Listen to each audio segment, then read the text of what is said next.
想你屋企隻貓貓飲多啲水，試下呢粒貓頭石啦。呢個呢，最近喺日本 IG 好紅，據聞呢可以令到貓貓飲多啲水。咁其實佢係咩嚟嘅呢？佢係一粒離子交換陶瓷，可以令到呢硬水變成呢個軟水。而家我哋一齊拆開嚟睇下。一拆開就見到粒好可愛嘅貓頭石。用之前記得沖一沖水，直接砰一聲放落碗就得。第一下落水會見到有啲水泡泡走出嚟，我屋企啲貓貓狗狗對佢好有興趣。隻傻貓當咗佢係新玩具，係咁想撈佢出嚟。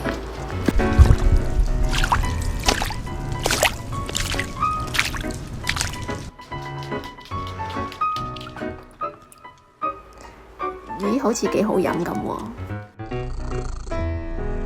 真係唔錯喎！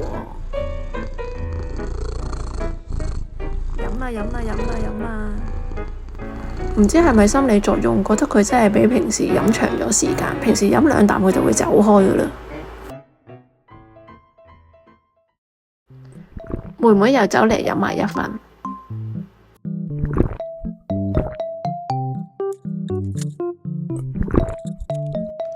阿哥當然唔執輸，佢都一定要飲噶啦。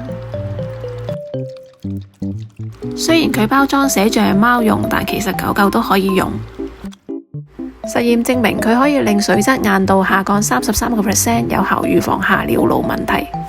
呢粒石可以用足30日，換水嘅時候順手用清水洗下佢，記得唔好用洗潔精啊！想主子尿路健康，遠離結石，快啲幫佢加粒湯啦！